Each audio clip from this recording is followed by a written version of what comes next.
Chursky, you want to give us a brief overview of what's going on right now with the ECNL program in general and how that's looking for the future?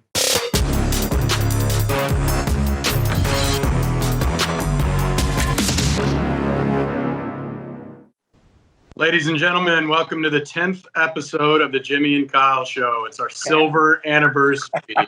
As always, my esteemed host, Jimmy McAllister. Well, I didn't think we'd make it past 2, but to make it to 10 is something absolutely special. And I got to tell you, I love you more now than I did when we started, Kyle. That's great. That's great. We've grown closer for sure. I'm gonna get you. I think for 10 years or 10 episodes, I think it's silver chain or something. I'm gonna get you. That would be magic. I'd wear it with pride, my friend.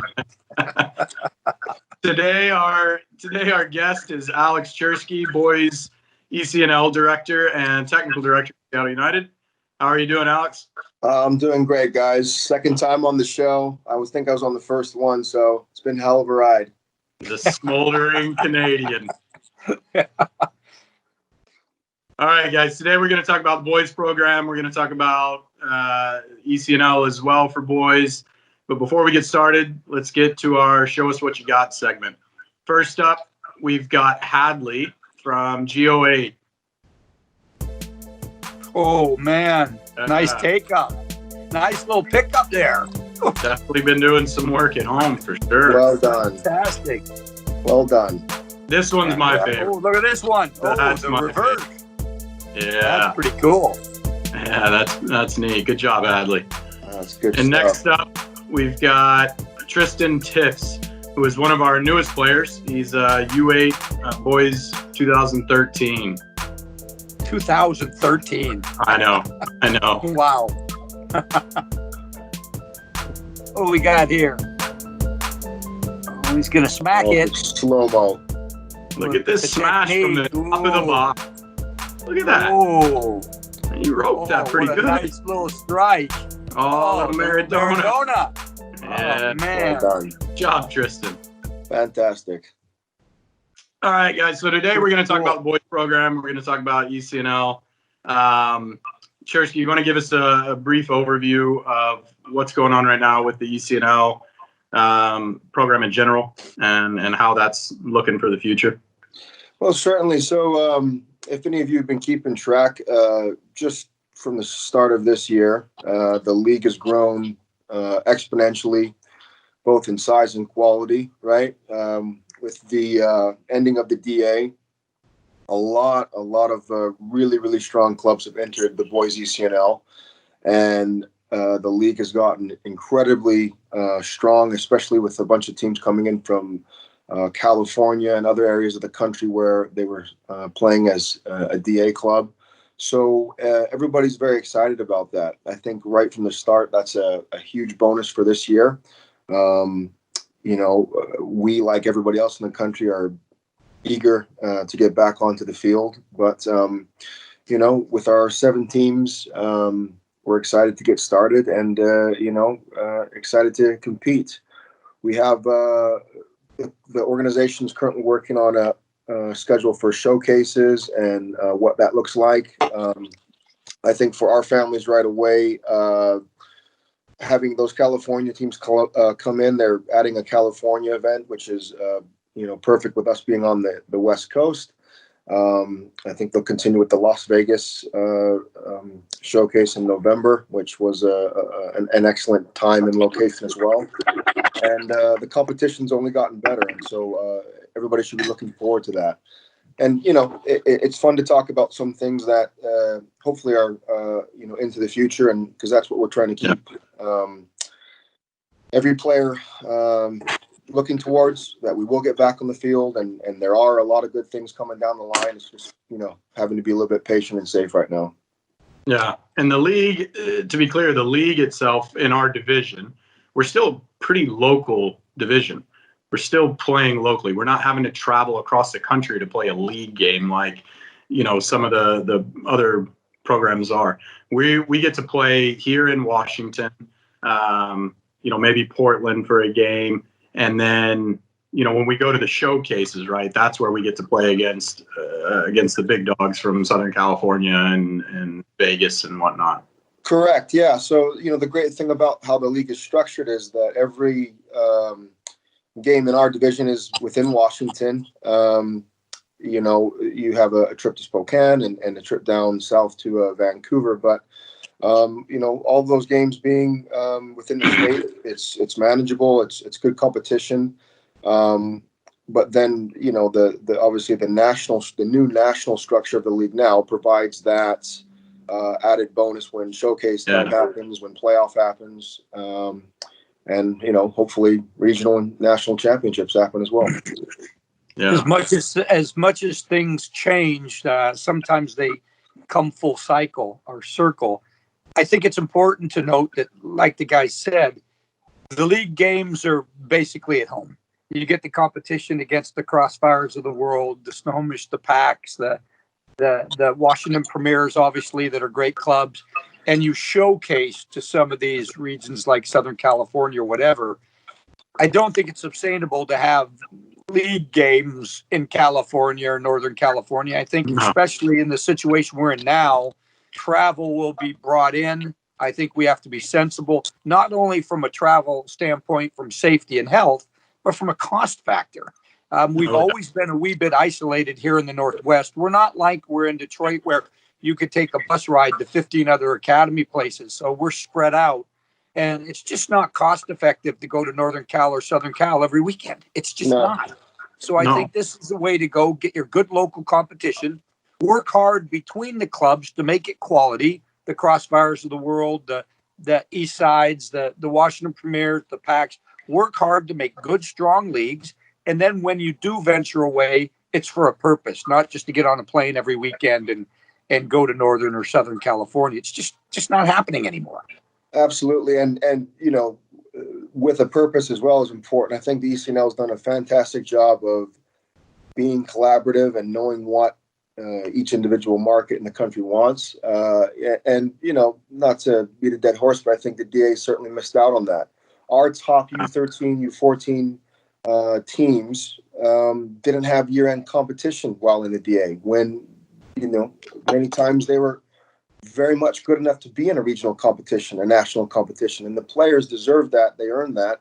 And with this structure, you do have that at the end of the year. You do have something that you're playing for outside of your state, but your bread and butter, your league games, most of your games are just within Washington against, again, the clubs and good competition.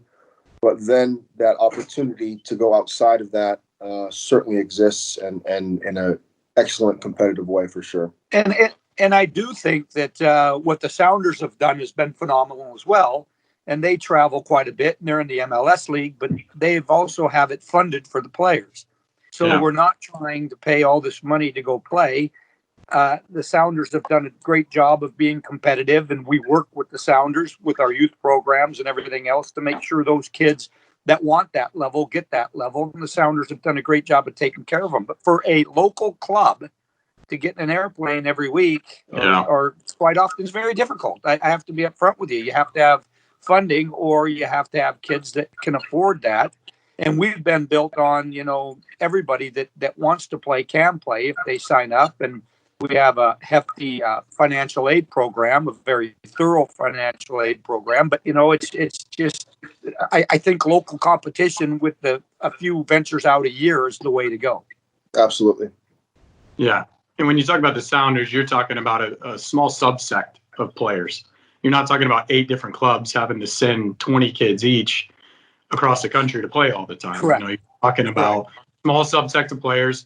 The economic impact is neutral because they fund the program, and it is the one-off, and we feed into that. So those players that are ready for that from our club go on to there, and then they get that experience when they're ready for it. So and like I said, the key word to that sentence, as you guys well know, because you both played at high-end ODP and everything else, is when you're ready. it's a commitment to be at the top. It's a 4-night a week. It's a commitment, and it's fantastic if you're willing to make that commitment. Obviously, you guys were in your games to get to where you got. But again, in our program, it's multi-layered, it's multi-leveled, and not everybody's willing to make that commitment. We have kids that are involved in band. We have kids involved in, the arts. I mean, everybody has interests, and whatever you like, you try. The game should provide something for everybody.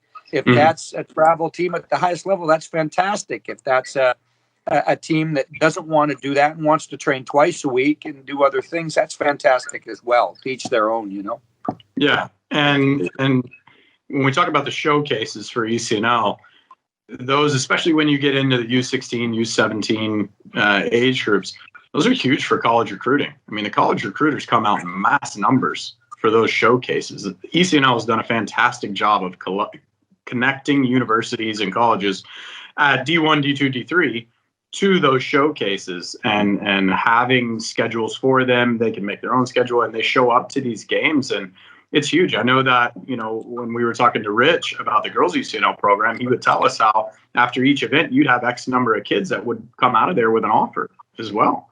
So, that's an added benefit to the ECNL for sure. Absolutely. And with the boys ECNL players, that pathway probably likely being college. Of course, you'll have the odd pro coming out of the league.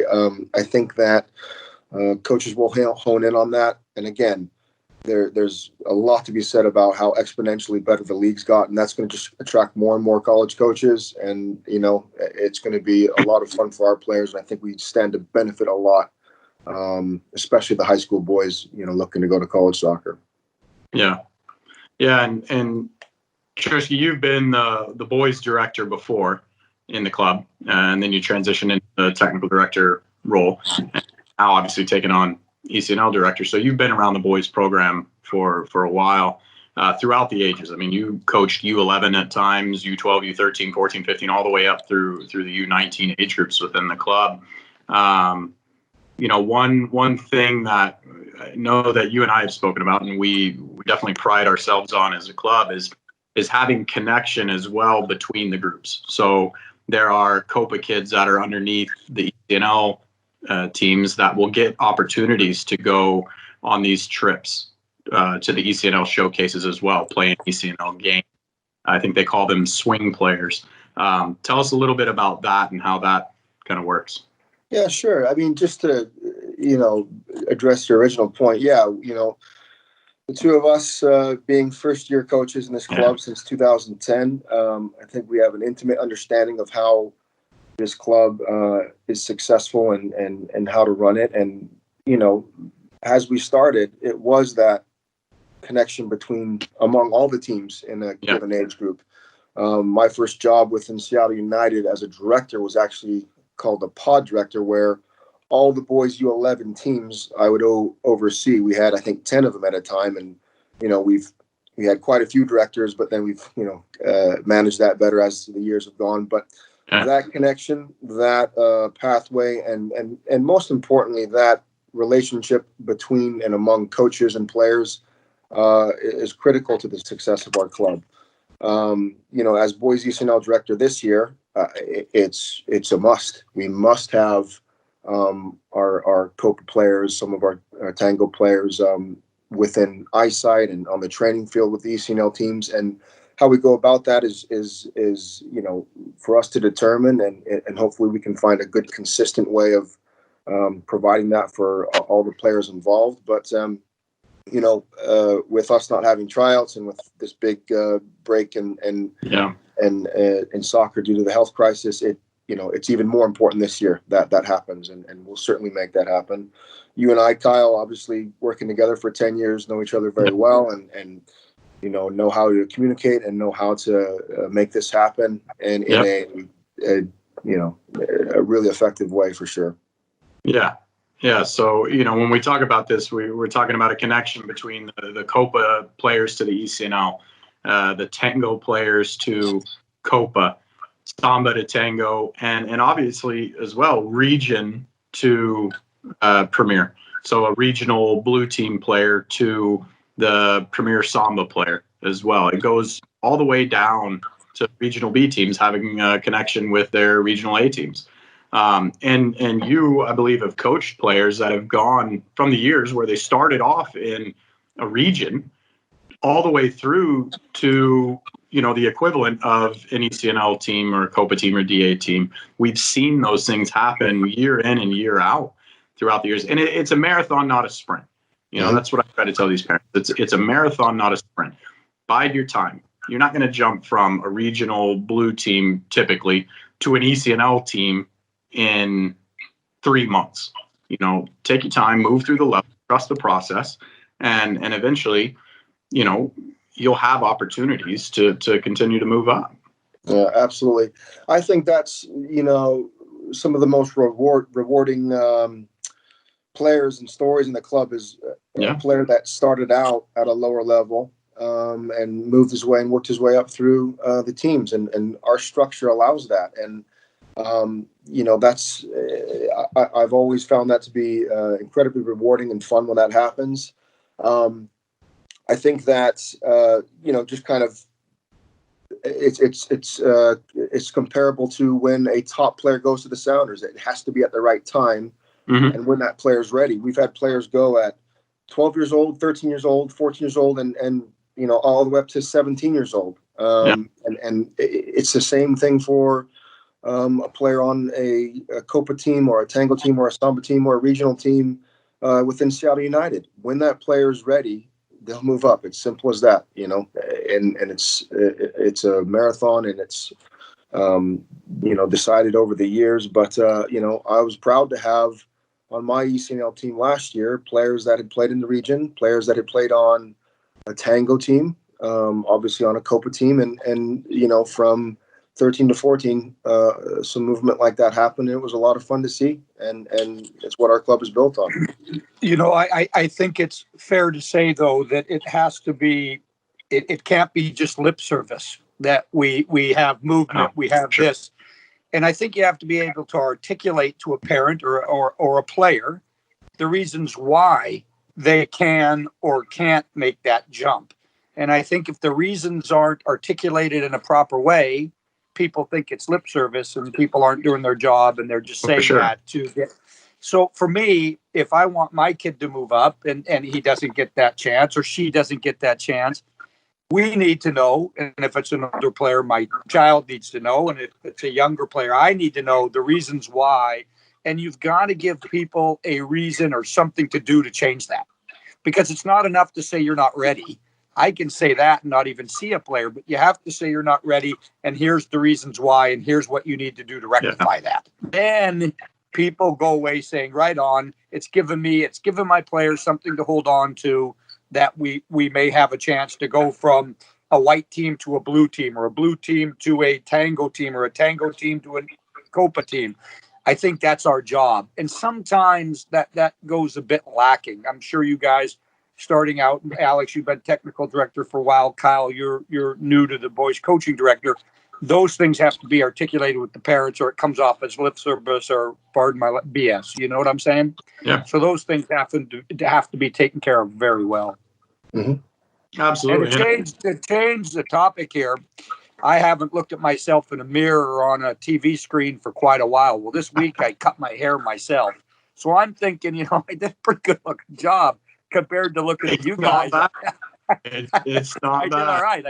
I got the clippers out and clipped it a little bit.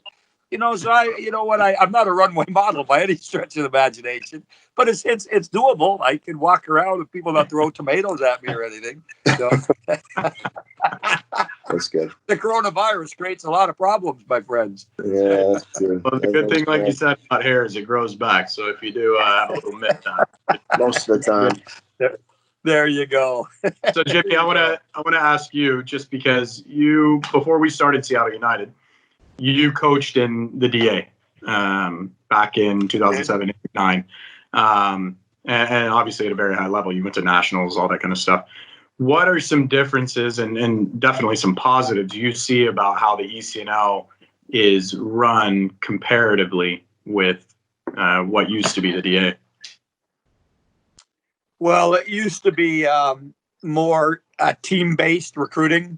When you'd go to a showcase or a tournament that scouts went to, they'd usually show up around the quarterfinals, and they'd watch the semifinals, and they'd watch the finals. I think the ECNL's done a fantastic job of getting scouts there early to see all players, because you can be a great player in an average team, or vice versa. Alex's team that I coached was always sniffing around regional championships or whatever, and they got good looks from the scouts. I think that the communication between ECNL coaches is better than it's ever been before. Chursky can pick up the phone and talk to whoever at the ECNL and say, look, I've got a player you need to see. I think our connections, ours and most ECNL clubs' connections to the college coaches, like a Pete Fewing, or for God's sake, Rich Reese is coaching at University of Washington. He's our girls director. I think those relationships are better than they used to be. When I went out and coached, it wasn't so fluid. I couldn't send game film to a coach and say, look at this kid. I can tell you right now, if you're a good player and you play, you'll be found. These people say you need to play on this team to get here. You need to play in this league to get here. If you're a good player, you'll be found. I think the ECNL, and I know more from the girls' side of the ECNL than the boys because it's new, the ECNL has done a fantastic job of getting the scouts to where the players are. I had the chance to coach in both the DA in its most recent years and then this last year at ECNL as well.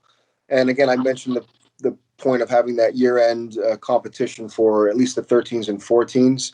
And you know, I just sense this collaborative connection among ECNL coaches, among the full-time ECNL staff, and you know, willingness to talk and willingness to just have that open lines of communication, where at the DA you didn't really know who you were talking to or who to go with certain issues, or if you had a player.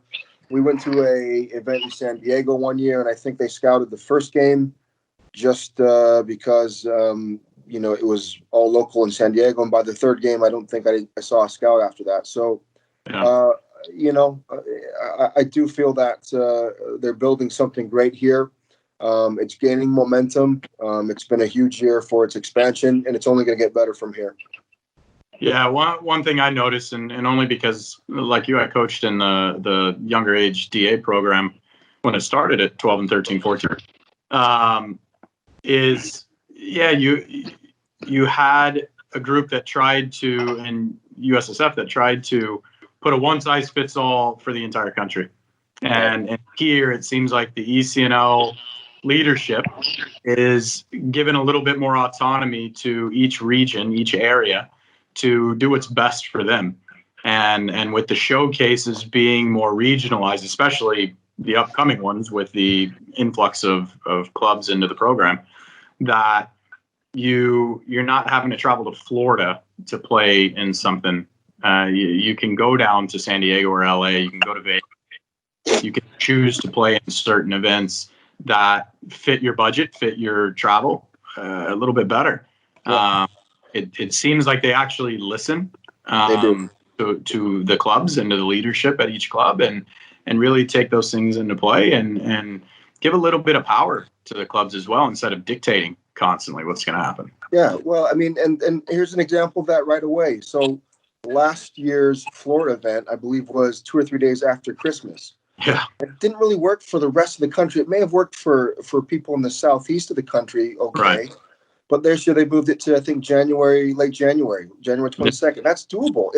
If teams from our area of the country choose to do that, then okay, that makes sense. You can plan for that. And I think that's from direct feedback from just the directors and the coaches in the organization. And there's a great adjustment they've made right there. So.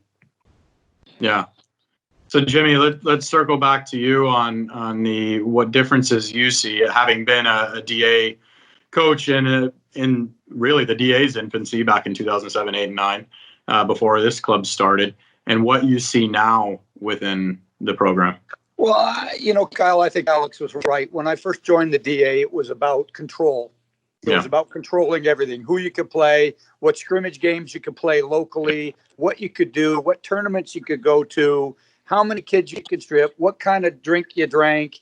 and it was more important than the game itself. I mean, Got to get that Powerade right. You're Jimmy. bringing chairs, tables, the Powerade. I mean, you're bringing stuff all over the place, and cones and flags, and we got away from kids playing and enjoying the game and being looked at. It was more important for them to monitor from Chicago what was going on than have feet on the ground in Seattle to see how the kids were doing.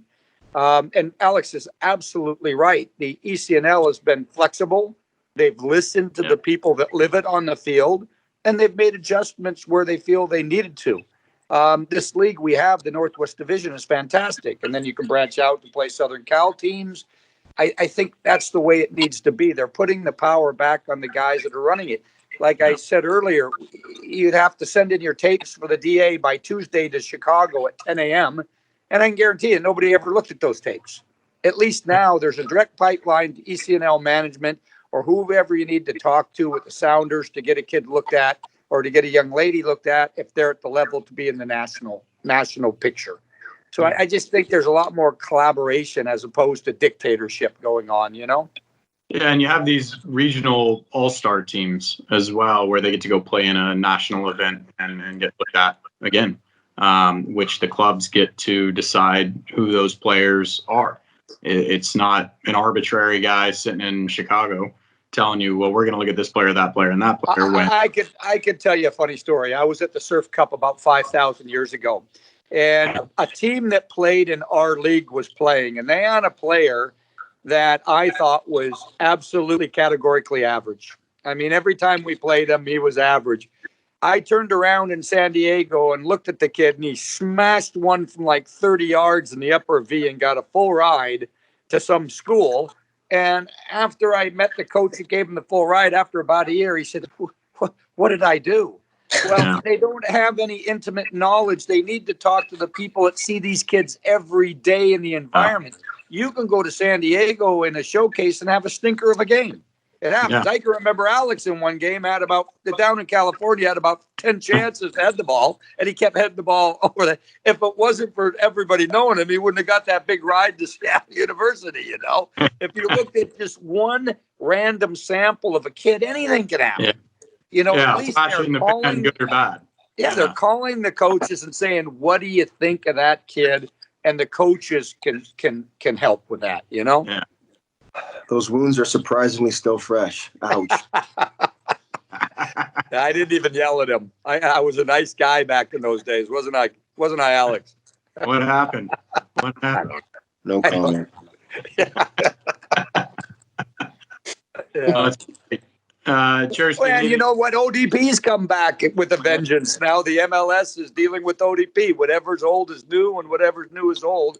You know, who would have thought it? Get, 60, 70, 200 kids in a region and let them play and figure it out. Boy, that's a great idea. And I'm glad the MLS came up with it because it's fantastic. So we go back to regional ODP, which I'm sure both of you guys made the regions teams and all that. And I guess that's a fair way of looking at it to get kids to one spot, let them play and let them earn, the right to be a national team player, a national pool player.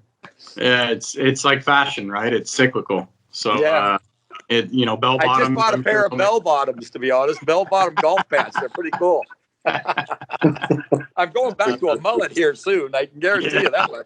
I might as well go back and get that perm after. Yeah, I might go back to that too. Hair salons open back up. Yeah, exactly. Exactly. Chursky, any other notes you want to tell us about with ECNL or what's going on? Shoot, I think we covered most of it, actually. I think we're good to go. Hey, I have a question for Alex. When we do come back from this coronavirus situation, I know you've been working hard on protocol and training, and being the technical director, you're really in charge of what we do on the field. Do you have anything you can tell us? I mean, as a parent, my kids are a little bit old now to play, but as a parent, and I know Kyle has 4 kids, I would be concerned about coming back, and I would want to know, and I know you guys are young parents, I'd want to know that somebody is looking after the best interest of my kids. And I mean, can the kids go out there and just put 400 kids on a field? Are they sharing what? I mean, I know you guys are working on this. Can you give us a little hint about what might be going on or what we might see when we come back? Certainly. So that work is being done in progress, and as we speak, we take it very seriously. We've had consultations with our medical advisory committee. We're looking at the weekly updates from Governor Inslee and kind of what's going on with there too. But yeah, we do have a plan. I think you start out, you phase it in for sure. We're looking at 4 or 5 in a group. You're looking at non-contact. You're looking at trying to reduce as many risks as possible, and in any way we can. The entire coaching staff will have a series of Zoom calls on these procedures, on what exactly training will look like. So it's not just the directors who are in the know. We will take probably a week or so of a few calls to make sure that every single coach is on the same page. There'll be director oversight on the fields as well. And then as well as the actual running of the training, we're trying to be as descriptive and detailed as possible. And it really will be that every single group of 5 will be doing the same thing. So there's very little deviation, especially in those first few phases when we return to play. So if parents come out to the field, every single grid of 4 or 5 will look very, very similar. And it's certainly not a case of just a coach going out there and going with their best instinct. No, we'll have a plan. We'll be prepared. And as I said, we take that very seriously. And we know this is an important time to get that right for sure. Yeah, and correct me if I'm wrong, but the coaches as well, before we get back out on the field, will also have Zoom calls with their team to go over procedures and practice and how this Absolutely. How we enter a field, how parents drop kids off at the field, how they pick them up from a field, the buffer in between training times to make sure there's as little contact between people as possible. We've sent schematics, field schematics and plans and everything with Dr. Dresner to the governor's office, and we've been working with him the past few weeks. Now it's being put into the county's hands, so now we are shifting our focus to working with King County on these plans and getting in front of them, which we are the leader in that regard. We are the group that everybody's looking to put into practice what should happen. So I know we're in contact with other clubs as well. I can tell you, being on the RCS, which is the Regional Charter Committee, all the people on that committee have taken this very seriously. I think it's been a good thing that we've all kind of rallied together. And I would say Dr. John Dresner is one of the leaders, if not the national leader in this. And that, I want to make sure the people I trust my kids with have some kind of clue of what's going on and understand how we need to get through this together. I've been impressed the way everybody's worked. It does no good for Seattle United to be enlightened about this and everybody else not. Crossfire's working through this, Eastside's working through this, and they're working diligently through this. Youth soccer, I read in an article this morning, or youth sports is a billions and billions of dollar business every year around this country. Yeah. And it's important that we don't go into this willy-nilly and just throwing it out there and throwing a ball out. Those days are long gone. Parents pay for a service, and it's our job to provide the best service possible. And that's making sure the kids are safeguarded. From a Seattle United snoot or whatever you call it, to the coaches wearing masks. In Seattle United, I've heard some people don't like wearing masks. If we dictate that they're going to wear masks, coaches are going to wear masks and gloves. That's the way it is. It will be considered part of the uniform. Right down to what the kids drink, how they put their drinks away, what we do when we group to have a coach talk to the players at halftime. All these things have to be looked at, to, hand sanitizers in the bags, to everything else. Things aren't ever going to be like they were. I mean, they're going to change. Just like 9/11 changed our world in some ways, this is going to change our world as well. And we have to be the leaders in that. And I think it's important that even down to your training session will change. And that's why you have to have a technical director thinking about this 24/7 to get it right. Yeah, and speaking as a parent who now my second child has just joined the club. She's in the U8 program. I heard she's very, very good too. She's intense. She is an intense kid. I wonder where she gets that from. It must be from her mother. Awesome. But in having been intimately involved, obviously, in the planning with you two and Dr. Dresner and Rich, and this is me as a parent with my children, but based off of what we've put together, I am comfortable with what we've put together and having my child go out there. And believe me, she's also a social butterfly, and it's going to be a task for the coaches to make sure that when these kids get back out on the field, they understand that you have to keep that physical distance. But I'm bought in on the plan, and I don't have a problem sending my child out. Now, having said that, if you're a parent that isn't comfortable with situations, or you have family members at home that maybe have pre-existing conditions or whatnot, that's perfectly fine if you don't send your child. If you're not comfortable sending your child, don't. There's no repercussion for it. There's nothing else. We'll give them things to do at home. It's not a one size fits all. You have to do this. It is really based off of your comfort level as a parent in sending your kid out there. So like I said, I mean, we have put every great mind behind this, excluding Jimmy, to put this together. And the plan is ever evolving. We're still tweaking things as new orders come out and new restrictions come out and new data comes out. But the plan is a fantastic one, and one that hopefully we can put in front of King County next week and have them put eyes on it. I think it's important to talk about as well. The plan will most likely be to get the older kids on the field first and really see how it goes. Yeah. Initially, I have a 4-year-old grandson. Social distancing means nothing to him. I mean, and I've seen some of our U8 players, and I tried to coach some of our U8 players, and I don't think they know much about, private space and tackling each other and rolling around. So I think the real challenge is going to be with the little guys going out and playing, because they just want to play. They want to run around the field, slide. I mean, Max Hunter makes 432 slide tackles. He's my first thought when we talk about it. He wants to get stuck on a tackle.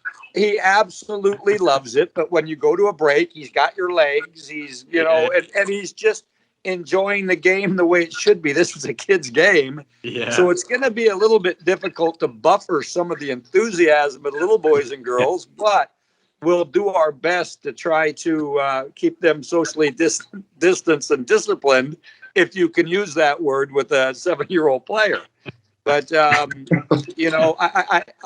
think the highest bit of praise we could have is that people trust us with their kids, that we're trying to do the right things.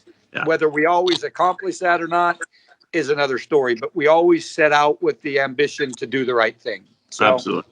We will be prepared. Our coaches will be prepared. They will give an absolute honest effort to do the right things. And I can guarantee people of that. So, yeah.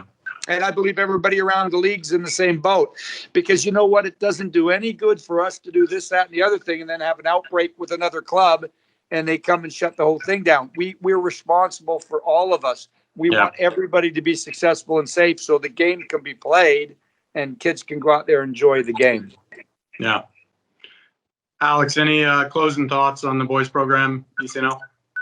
Yeah, just looking forward to getting on the field. Obviously it'll be modified at first, but I'm sure I'm like everybody else. I'm anxious to get back to playing, and hopefully when it's healthy to do so, that'll happen, and we'll have a good season from there for sure, because there's a lot of good things waiting for us for sure. Yeah.